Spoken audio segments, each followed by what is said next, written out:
Good afternoon. Something I never noticed before, and that's when that countdown, which always seems to impress me because it doesn't take much to impress me, but um, it mutes our mics Yes. when the countdown. So perhaps people would wish that we were in countdown mode for Mode all the time. the whole broadcast. Well, there we are. Happy Lent. And happy Lent to you. So that's, I guess, we're going to talk about today, Lent and Holy Week. So, in the interest of full disclosure, um, we were attempting to have this broadcast some time ago, a few weeks ago, and well, it just events conspired against us, and so.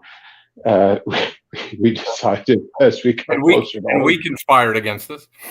Yeah, that we talk about Lent and Holy Week. So we're close to the end of Lent, but that's okay. Maybe we could just have a little bit of a review.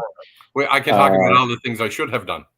Well, isn't that it, or all the missteps that we've made along the way? But I just doing a little bit of reading in preparation for this. People talking about the Pre-Lenten celebrations. So things like Carnival. Oh, yeah. Which is, I don't know if people know that, or well, I suppose lots of people do, but that's tied to the celebration of Lent. So Carnival was a festival that would. Okay, so it would take place before Lent, and that was the whole idea of these events before Lent, especially when, like during the Middle Ages, and when Lent was much stricter, the fast was much stricter, right? No meat, no dairy products. What? So no cheese? Yeah, exactly. No cheese, right? No Big Macs. What? So what do they call it? The Dark Ages. So that's that Shrove Tuesday.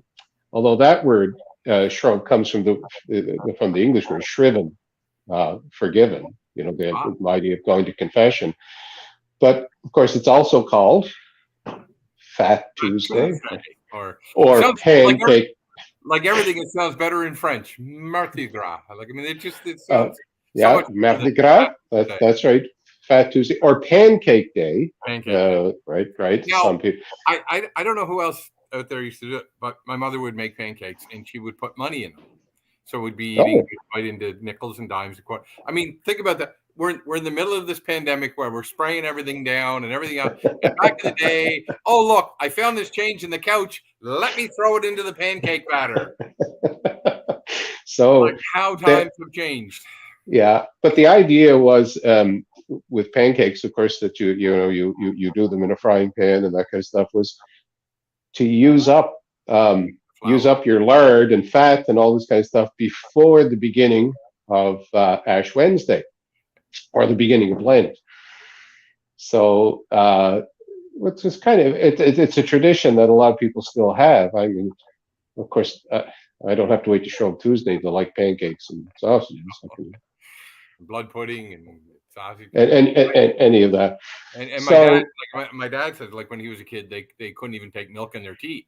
So Shrove Tuesday would be the last time they had milk in their tea until Easter. It was like right. So so very very strict, and it was the idea for some, the idea of sort of getting it out of your system. You know, this is like Carnival, and just sort of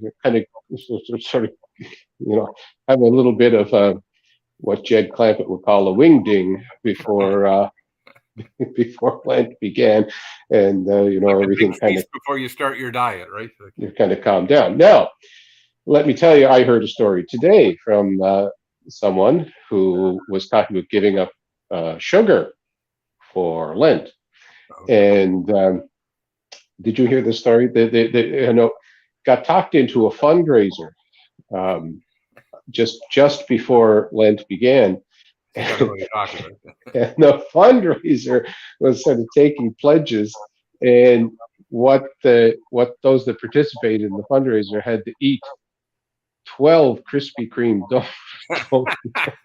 And he gave up sugar for Lent. Well, and this was just before Lent. I said, well, this was the ancient wisdom of having Carnival and Shrove Tuesday. but he had a sugar overdose. So Lent was kind of this period of recovery. So anyway, so 40 days. Lent. Well, is it? Well, I can do math. Yeah.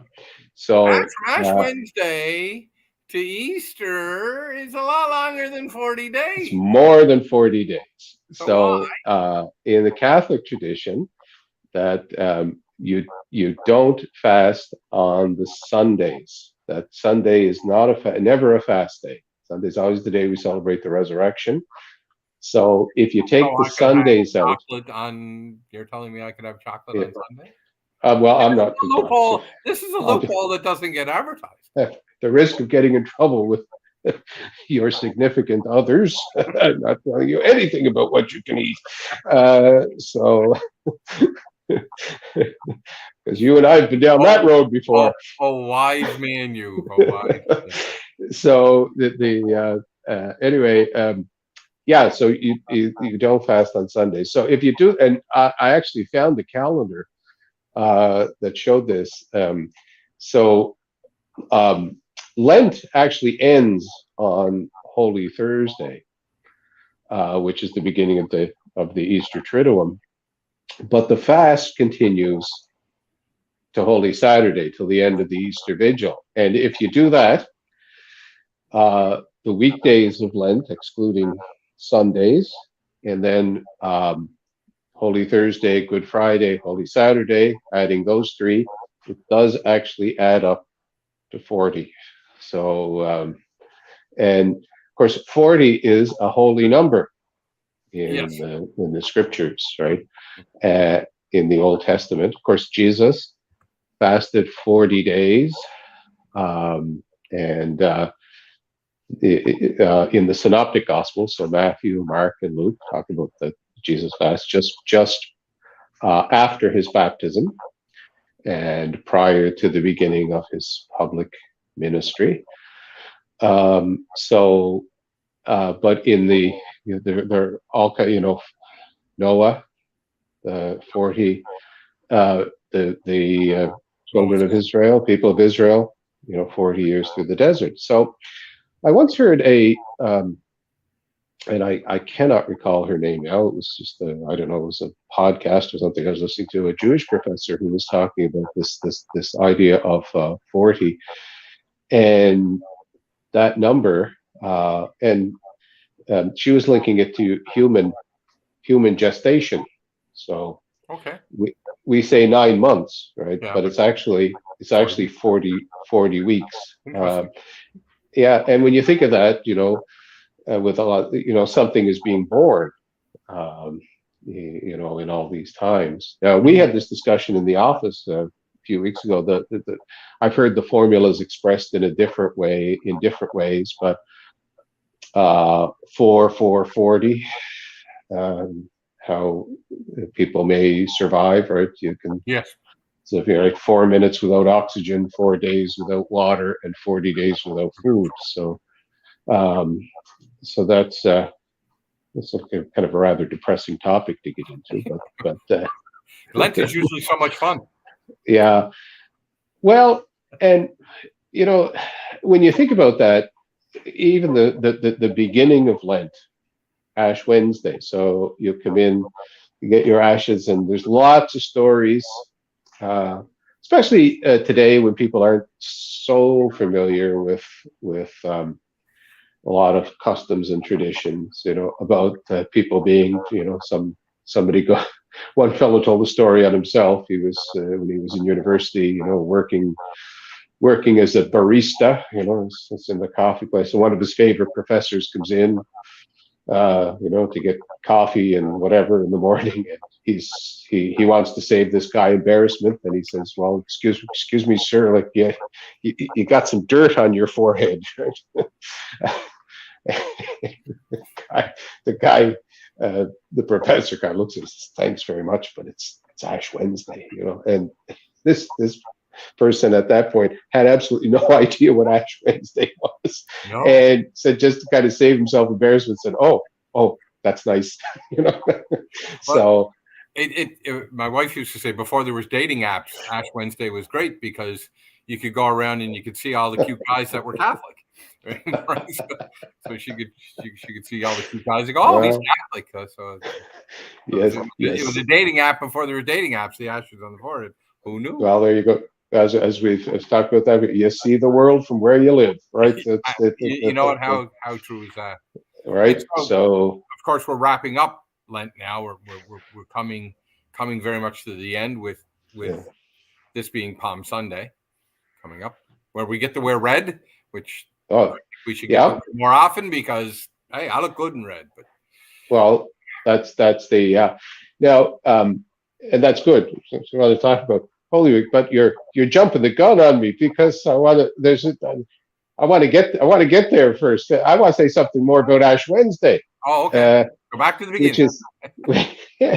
Which is a very, very popular, if you can say that, day for us, for like lots of people like to come to Mass. And I always think that's so sort of paradoxical because, what do we do on Ash Wednesday? Well, we celebrate Eucharist, but, we bring people in, and what do? You smear dirt on them and remind them that they're going to die. They say, "Woohoo!" Happy day. But that's something that's, it's very counterintuitive, but that's in many ways at the heart of Christianity. It's a kind of an in your face to mortality and death. Yeah, we know, that like ashes being, again, a symbol from the Old Testament, of people who were sort of in repentance or mourning or that kind of stuff. And yeah, we're people who sin. We're people who need to be redeemed. Some of us more than others. Oh yeah, some of us way more than others. There are people, there are times that we're in mourning, and that is, we know that we're mortal, we know that we're going to die, but we are going to be joyful in the midst of it. That because all of this is only one half of the equation. Yeah, we are sometimes sinful people, but we're also people who are redeemed. We're people who are forgiven. We're people who are loved infinitely by God. So, for that, like this, right? We know that we are mortal, but that's earthly life. I say this often, maybe too often, sort of in homilies for funerals. That death has a very powerful say in our lives, but doesn't have the last word. No. Right? That belongs to God. So, was it? Oh, death, where is thy sting? Exactly. So, because when you think about that, because it's almost like, to come into church, to come to Mass on Ash Wednesday, and be smeared with dirt and reminded that you're going to die. It's kind of like, why would you do that? Right? Yeah. Well, we do that because that's part of who we are, but it's by no means the totality of who we are. And yeah, it's this anyway. So there we go. Now, but this idea of stopping and pausing and reflecting on our mortality, and I told you the story a few times where I was in the cafeteria at work and got my dinner and sat down and just quick blessing, and one of the fellows that was at the table said, "You know what? I don't believe in that God stuff at all." He said, "But stopping and pausing to be thankful for the meal I'm going to eat." Right, and Lent is very much the same way. You stop and you pause, and you be thankful that this is we are mortal. But where we are now is on a journey, and we know that this is just part of that journey, and it does not end with death. Which is and there's a lot of paradox in that, because like one of the first preface, in the Mass for Lent is, each year you give us this joyful season, Yeah. season of penance, and it said, but because that's not the whole story. Define joy, right? I mean, Yeah, yeah, that's the thing. When you say joy, sometimes people think of party and happy, but that's not joy. Like, joy is much deeper than yeah, that, right? Like, yeah, joy is a much deeper emotion than happiness. yeah. So the whole naming of the season, Lent. So and I don't want to go down. I don't want to go down this garden path, because you know that I can. But English being a Germanic Yes, language, yes, I do uh, know you can. so English being a Germanic language, that the Romance languages, that are descended more from Latin. Uh, their naming of this season is quite different. It's based, like in French. A lot of those you already spoke some French, but in French it's carême.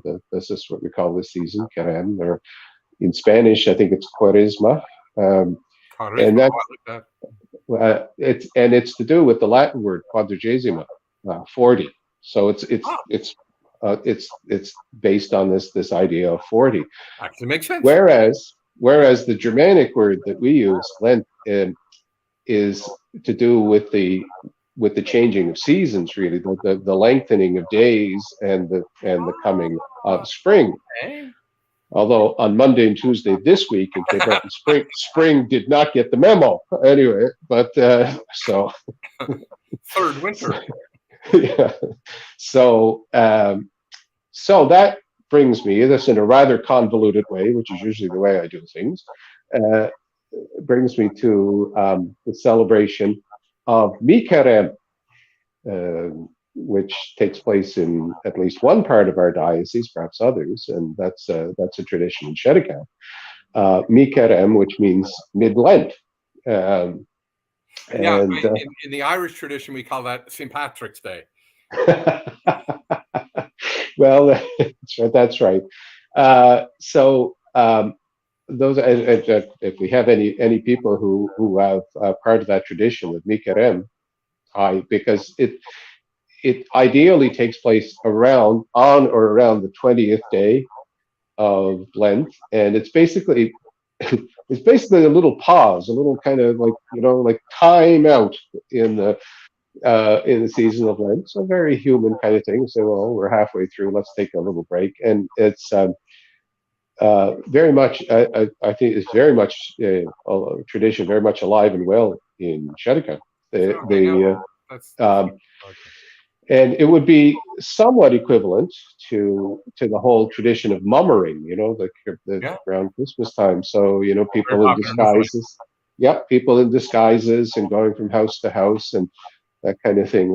And again, just I think recognizing, um, well, humanity. Just 40 days is a long time. Let's just take a little pause in this. Now, there are lots of stories associated with, why people would, do this, be in disguises and all. It's one of the church officials. Oh, those That's nasty church officials. officials. Those people are hateful. Well, did not appreciate or did not like the idea of a party in the middle of Lent. So people disguised themselves, so Because that you and I would never want to party in the middle of Lent. well, no, that's right. So, so that's so yeah. So I think that that's that would have been a week or so ago, since we're coming to the end of Lent. But it's the shout out, because if we have any people that are in an area that celebrate Nicarem, that's good. And so yeah, now we come to Holy Week. So Palm Sunday, we get to wear our red. Of course, red is purple. First of all, is the liturgical color of waiting and penance and expectation, that kind of thing. Red, of course, to do with the Passion of Christ or the suffering of martyrs. It's also associated with the Holy Spirit. Of course, we're read at Pentecost, because on Palm Sunday, before the liturgical reform, it used to be two different Sundays, Palm Sunday and Passion Sunday, but now it's all combined. And we read the Passion, so the account in the Gospels. So on the Sundays, we alternate from year to year. So this year we'll be reading the Passion according to Luke. So on Palm Sunday, you're going to either hear the Passion account from Matthew, Mark, or Luke. This year it'll be Luke. Whereas on Good Friday, we always read the Passion account from the Gospel of John. And we have the Palms, of course, hence the name, Palm Sunday. And the accounts, of course, in the Gospels, of Jesus' entry into Jerusalem, people waving palms, that kind of thing. Now, there are lots of people writing about stuff like that, and manifold meanings of this. One is that at the time,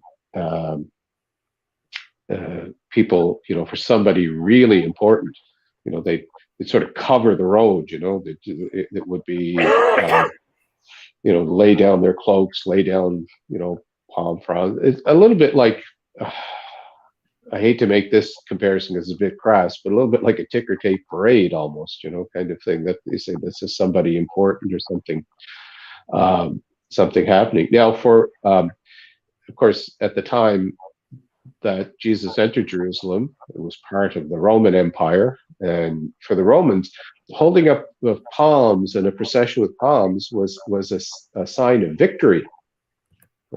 Victory in battle or that kind of stuff. They had, a triumph.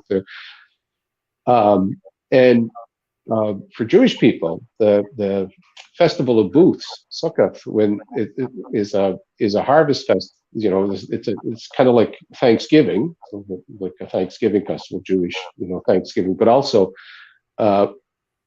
remembering the journey through the desert. So people will build like little huts, little booths, and sometimes they would build those out of palm fronds, and that kind of thing. So, so palm has a big significance, and it kind of,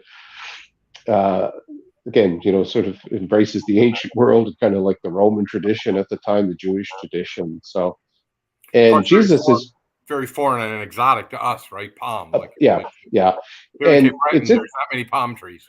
No, and it's interesting you say that, because in different parts of the world, people have made adaptations that you don't, because, years ago we didn't, in the days before courier services existed, or the days before the post office was invented, Amazon. People, exactly. People couldn't get, these things. So in different places in the world, different countries, they adapt and they use what they have. Like the Russian Orthodox Church celebrates Willow Sunday, so it's kind of what's there and what's available. So that's so then we move to the days of Holy Week. Now it's a little different. At least in our tradition, Catholic tradition, from diocese to diocese. But what happens in this diocese is Monday of Holy Week, we have the Chrism Mass.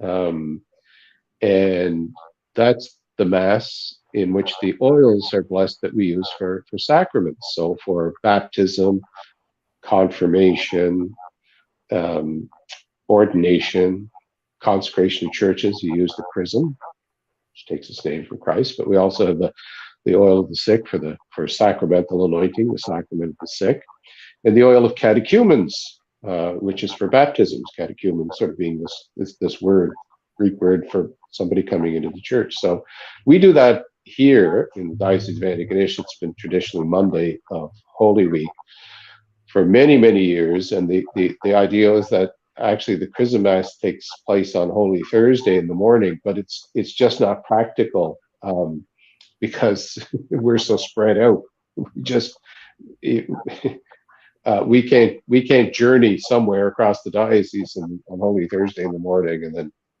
get back to for the celebration in the parishes. So, but and what's kind of the tradition here is kind of evolved that we ask representatives from all the parishes to come and receive these oils to take them back, and in many parishes, ours included, we do have a little ceremony to present them at the beginning of the Mass on Holy Thursday in the parish. So, and you'll see in many Catholic churches, anyway, that you'll see this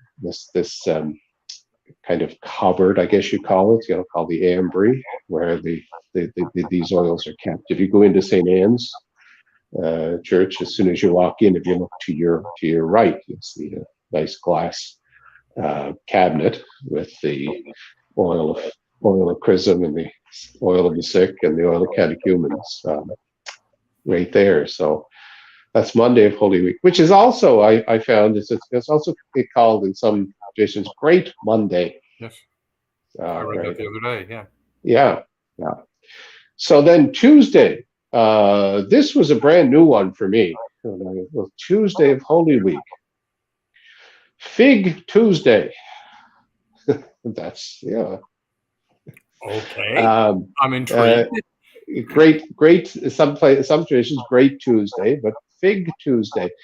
Now, I don't know when and where this was the case, because it's not the case today, because I looked it up in the lectionary, that the gospel reading for that day was the reading where Jesus curses the fig tree. The fig tree doesn't have any fruit, and this. Now, I don't know when and where exactly. So anybody that's sort of an expert on these things that's tuned in, because I know many theological schools watch our podcast. Yes, I'm sure they're all tuned in now. Or like, this is why you should pay attention in class. Exactly. Like these two, exactly. Do not let this happen to you.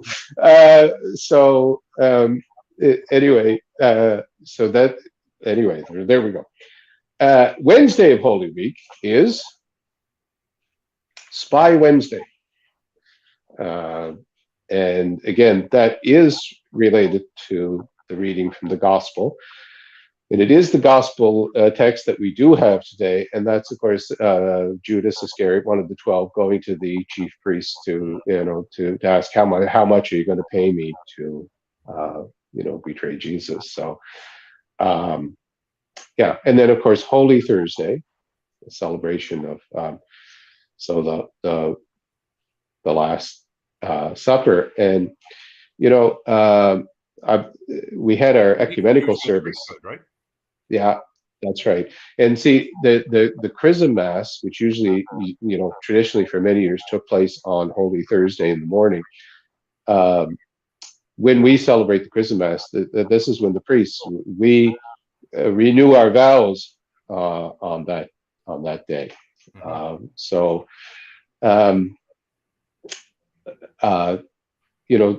The Holy Thursday, of course, the Last Supper takes place in the context of the Seder, the original Last Supper, and this is in the context of Passover. That's why Easter is celebrated near, very close to Passover. And this is what they're celebrating, this very ritualized meal that is celebrated even down to our very day by Jewish people, celebrating, of course, the Passover, the liberation from Egypt. And of course, the parallels are manifold, right?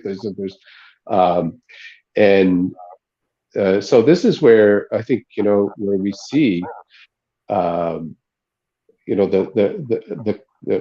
closeness that we have with our Jewish brothers and sisters, not always been respected, not always been honored in the history of. Well, if we're going to be honest, it's quite the contrary. Yes. So I think I think it behooves us to think about sort of that closeness and how we are united.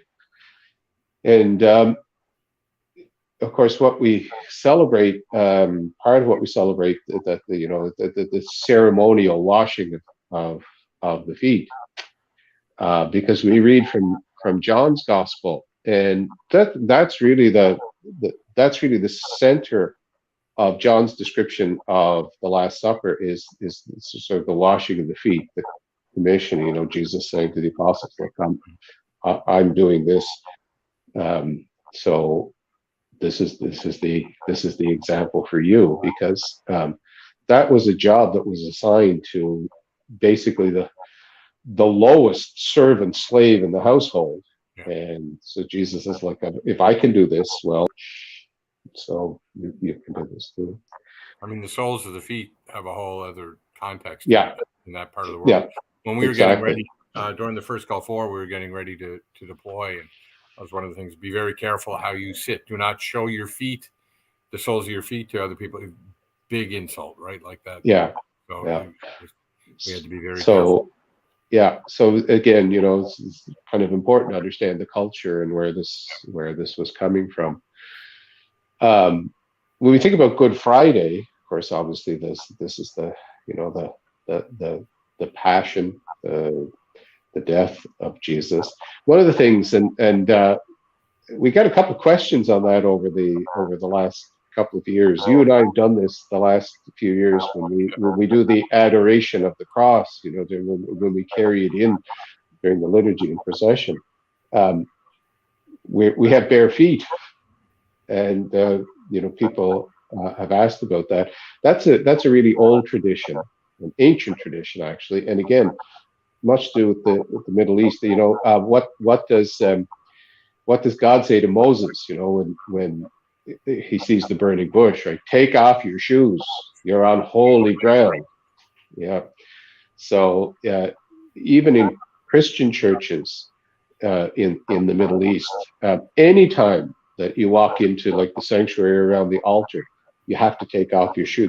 You take off your shoes because you're in a holy place. So this idea, this idea if we're carrying the cross, it's of course it's not the cross, but it's so that this is a very holy kind of thing. This is a very sacred thing. So so we do this, yeah. So and then of course Easter comes, the vigil, The day. Easter vigil, and if you haven't been to an Easter vigil, I'd suggest you go. It's really It is my favorite mass of the year.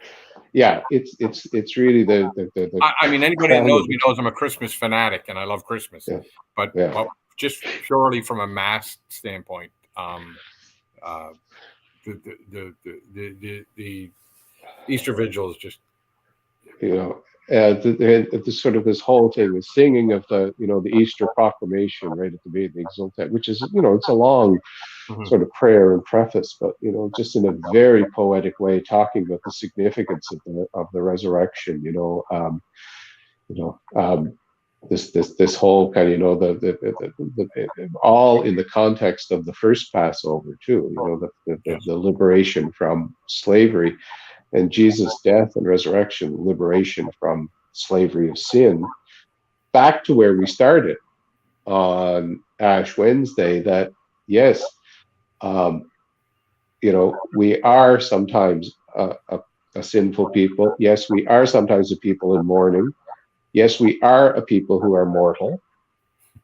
But all of that, the slavery to all of that, has been conquered in the new Passover, Jesus Christ. So it's kind of, in some ways, at Easter, and especially at the Easter Vigil, we end where we began, with a sort of a meditation on sin and death and how they have been overcome by Jesus. which is why we have this, and we sing these, these refrains, these alleluias over and over again, right? Praise to God. So this is, yeah, I get, it's one of the things I look forward to, Yeah. in the year. Lots of funny stories. We begin with the, sort of the new fire. One of my classmates from the seminary, the first year that we were ordained, decided, that the vigil begins with the blessing of a new fire and the lighting of the Easter candle. He decided we were going to have a good, a real good blaze out in the parking lot of the church, and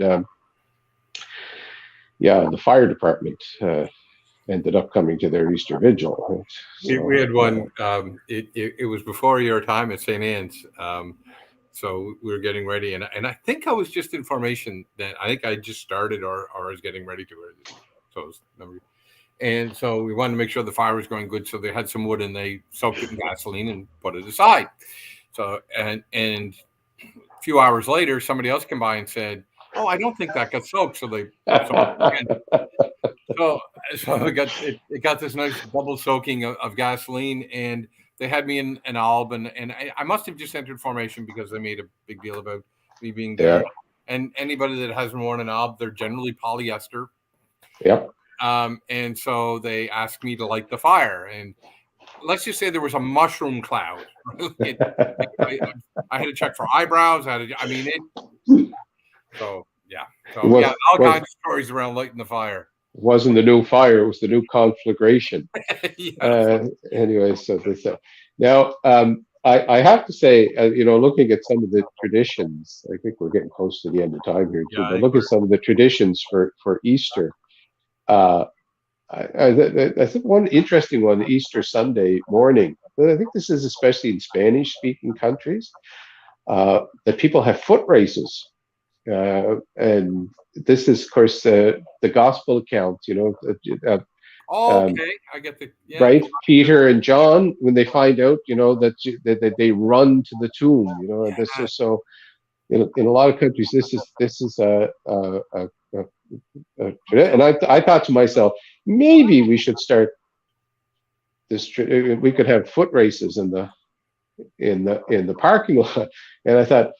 I thought about you and me. I said, well, the only way that they could get us to have a foot race across the parking lot is if they put chocolate bunnies at one end of them. They could time us with a calendar. I used to say this all the time when I played basketball back in the day. There are race horses and there are plow horses. Yes. I'm under no illusion of what type of horse I am. Oh yeah. I do like to run, but I do not run fast. Only if somebody's chasing. We probably tortured these people. It probably have. Anyway, so thank you. I know the last time we were on, we said we'd do it again sooner rather than later, and then, like you said, life and kind of things. Yeah. But we will promise to do this again. Or it's either a promise or a warning. I'm not really sure. Yeah, exactly. How you want to phrase it. But we will do this again, maybe right after Easter, and we can talk about. Well, because there's and I'll say this, and I'm going to say this at Mass on Wednesday morning, because that will be the last Mass of Lent, and then and so I say it every year, so I'm going to say it this year. There's a reason that Lent is 40 days and Easter is 50 days. Yes. So never lose sight of that. So, amen to that. Yeah. Well, thank you, everyone. And tuned in. Good. God bless you for your patience. So, and have a blessed Holy Week. Joyful, happy Easter to everyone.